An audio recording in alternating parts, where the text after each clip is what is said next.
Hi. Happy Hump Day.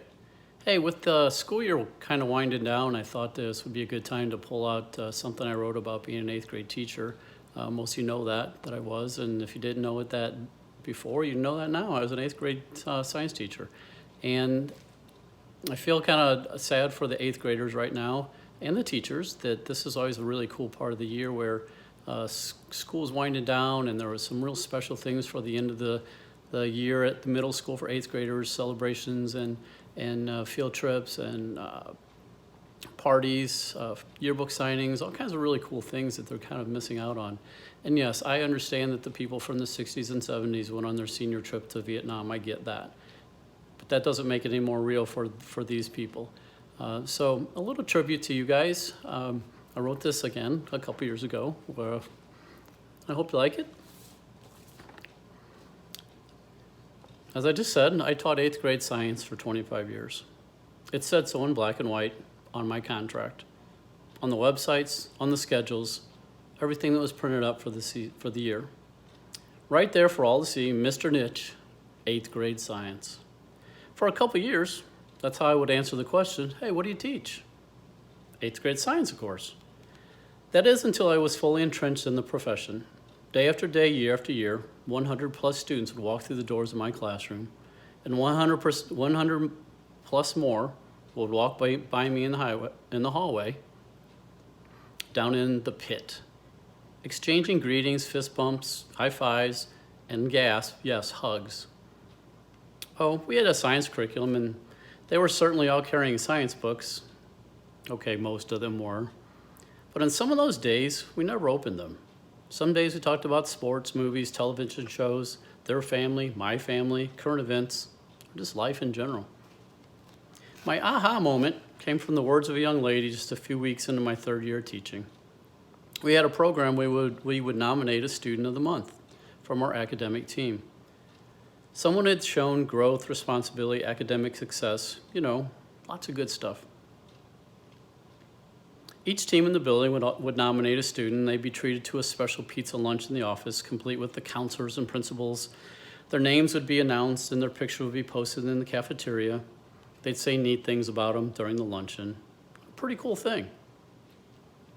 So she comes back to class, and I asked her how it was. She said, Mr. Nish, it was awesome. I've never gotten to do anything like this before. I've never been smart.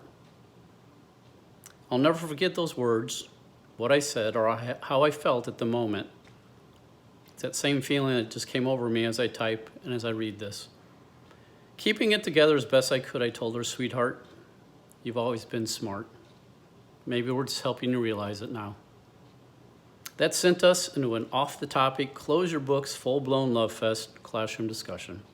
It was probably from that day forward that I stopped answering the question with eighth grade science and started answering that question with, I teach eighth grade kids. There were many people who thought I was being flippant or a smartass, and feel free to add your own comment there, but not this time. It was genuinely how I had come to feel about my profession as a teacher. Now all of you get the class. Don't get me wrong, I loved my content. Science is a wonderful subject, and ultimately it was my job to disseminate as much of that content as I could. But it couldn't all be roses and lollipops. I couldn't be the big yellow talking bird or going around singing Let Her Be every day. I found out early on there had to be a balance. The old teacher saying they don't care how much you know until they know how much you care. That sums it up pretty well. I cared, and sometimes more than the student did. I cared enough to stick my neck out and get some kids out of their comfort zone. Unnecessary failure in my classroom was not an option. Failing the subject that I was entrusted to teach could not take place while you were yucking it up every day. I would be doing my kids a disservice under those circumstances, a disservice that I saw on some occasions. Students hating going into some classrooms because of the taskmaster was so content-oriented, they lost sight of the kid himself. Or the classroom that was a big party all the time. Everybody loved going to that class. Even the kids that were failing the class miserably. It was hard. The rub on me that I wasn't a very nurturing teacher. And I had to deal with disgruntled kids at times. I didn't get it back then. But I meet them as adults. and they get it now. It was worth it. Hey, I wasn't perfect, and I made mistakes, but it was never because I didn't care. It was actually quite the opposite. I recently ran into a former student, a young lady, all grown up, going into the teaching profession. By the way, she has a job. Congratulations, Tiffany. She pointed to a group of friends and said how they were just talking about being in my class and how great it was. She went on to say that they all thought it was so cool that they could get me off the subject all the time, and we would just talk and not have to do any work. I thought, how funny. They thought that they were the ones getting me off the subject, when I was the one, most of the time, that enjoyed veering off the curriculum more than they knew. Because after all, the actual subject in my class was always just them, the students. So once again, thanks for stopping by. Thanks for watching. 8th graders, I know it's not what you had in mind.